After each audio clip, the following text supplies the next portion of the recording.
Oblivion Root, another really good tarot reader on this app and a good friend of mine, wants to know, can we get some precedented times, please? The answer is no. Nope, we cannot. If you follow astrologers like I do, or are one yourself, then you know that the astrology of right now and years to come is not looking so good for us on a mundane level. So, what does this mean? Astrology is essentially in layers, right? You have what's happening in the cosmos, which is reflected down on a collective level and then scales down even more so on the external personal level, which filters down even more so on your internal experience of what's happening in this broader sort of experience of the cosmos. Now, mundane astrology is essentially the study of how the social collective events are being experienced and reflected by what's happening in the sky. So many astrologers may not even mention mundane astrology. Some may kind of gloss over it, while others are very, very clear in that things are about to get a little unhinged. Really good astrologers to follow for mundane astrology: Lori Lothian. I believe she is only on YouTube. And Leo King, also known as David Palmer, has his own channel, but also has videos on YouTube, as well as Evan Nathaniel Grimm. He is on this app. He also has a Substack, a YouTube, and he often will do work, be on the podcasts and make videos he's made some with the Leo King, David Palmer, and more recently just did a really excellent podcast. It was JK Ultra's first podcast, and you can go find that on YouTube. So I would highly recommend following those guys.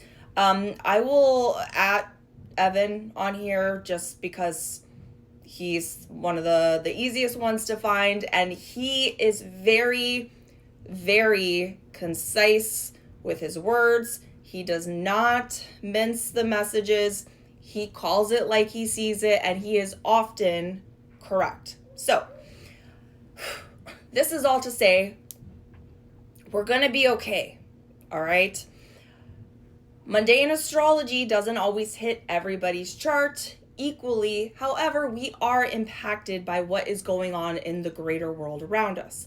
Now, the thing to keep in mind is that those outer planets, Pluto, Uranus, Neptune, are generational planets that do not change signs often. So when they do, things get a little bit chaotic.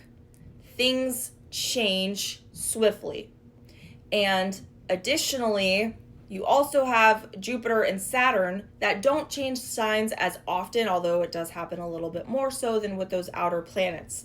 So what's happening right now is that you have these outer planets, these three outer planets that all within the span of like a 9-month period are all changing signs from feminine signs to masculine signs, to more receptive signs that are not necessarily taking action on things, to signs that are very aggressive and outward expressing of the energy of those planets.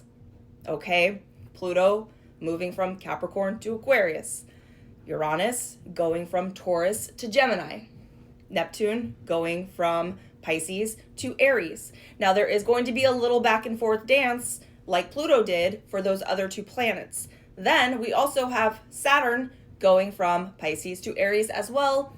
Jupiter's already in Gemini, and it will go into Taurus, or not Taurus, I'm sorry, Cancer in May or June. But again, it's a lot of like big shifts of energy going from passive to active. That's why you're starting to see things ramping up again and again and again, and just getting progressively a little bit squirrelier, progressively a little bit angrier. So, because these planets take years to go through signs, this isn't going to be like a month to maybe even 6 months of growing pains. This is a very huge collective shift.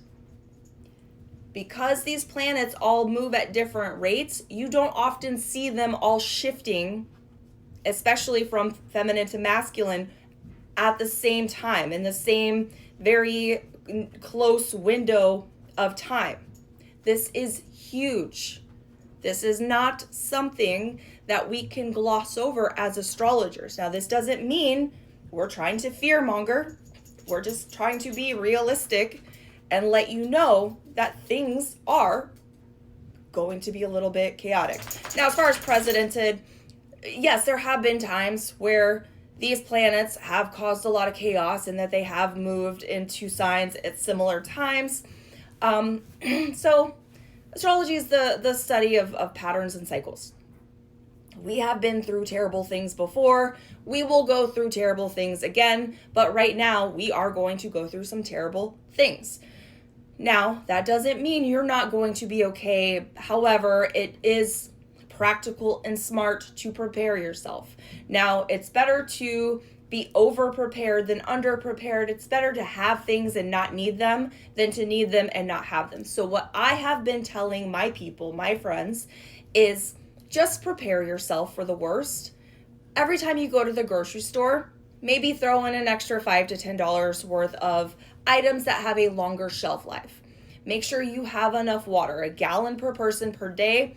Maybe you start out with 3 days. Once you have everything set for that, up it to 5, up it to 7, whatever you can do. Do what you can with what you have. And additionally, so I've been doing that for like a year. So the other thing that I've been doing is also once a month, I'll buy something else that's not grocery related. Like this month I bought a CB radio. I also have bought things like, those straws with the filters, the emergency blankets, the little silver things, the solar powered charger with a crank radio, things like that, so that if something does happen, or if things get a little chaotic and like going to the grocery store isn't the greatest idea or safest idea, then you want to have things at your house that can sustain you until things are safer again. So again, not to fearmonger, everything's going to be fine. It's just a good idea to be a little bit prepared so that you don't get yourself into a situation where you and yours are not cared for during a period of time where things are not easy. So that is what I have for you. I hope that doesn't sound too terrible, but we want to be realistic here as well. See you guys next time.